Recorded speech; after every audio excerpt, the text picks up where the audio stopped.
Sining, isang salita, pero ang daming ibig sabihin.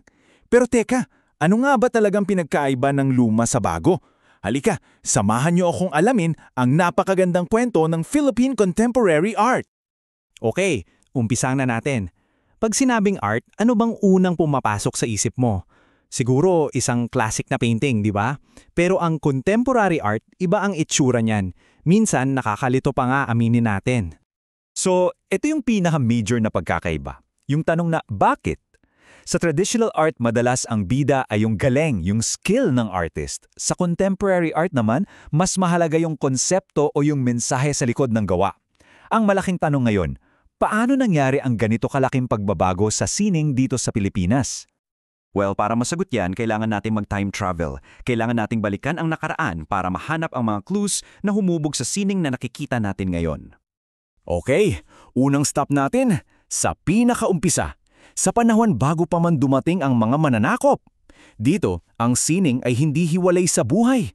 Parte ito ng araw-araw na pamumuhay. Yung paglalakbay natin, 3 malalaking yugto yan. At bawat isa sa mga yan, nag-iwan ng marka.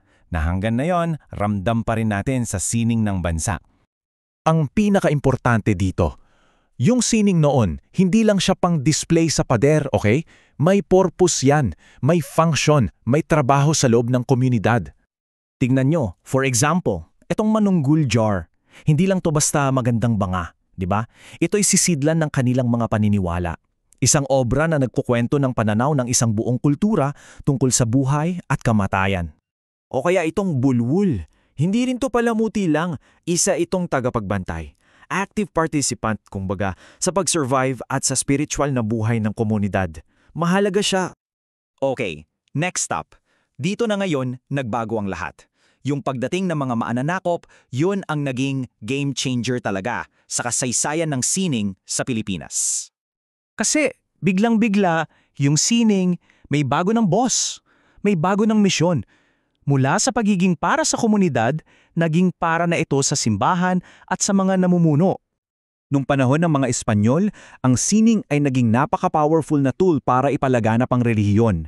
Ito yung ginamit nila para ituro ang mga kwento mula sa Biblia, lalo na't karamihan noon hindi marunong bumasa. Tapos nung dumating naman ang mga Amerikano, nagkaroon na ng mga formal na art school.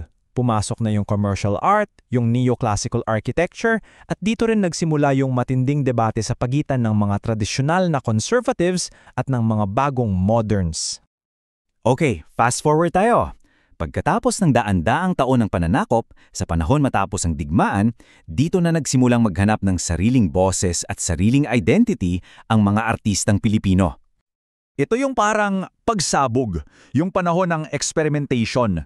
Walang isang nangingibabo na style. Talagang sinubukan ng mga artistang lahat. Mga bagong materyales, bagong techniques, at mga temang sobrang personal. At dito lumabas ang social realism. Sobrang importante nito kasi dito, ang sining hindi na lang siya tungkol sa ganda o sa relihiyon. Naging paraan na ito ng protesta. Naging salamin para ipakita yung mga problema at issue ng lipunan. Ayan na, pabalik na tayo sa present day. Ngayong nakuha na natin lahat ng clues mula sa nakaraan, yung puzzle ng contemporary art mas nagiging malinaw na, di ba? So ano nga ba yung mga katangian ng Filipino contemporary art ngayon? Pag-isahin na natin lahat ng napag-usapan natin.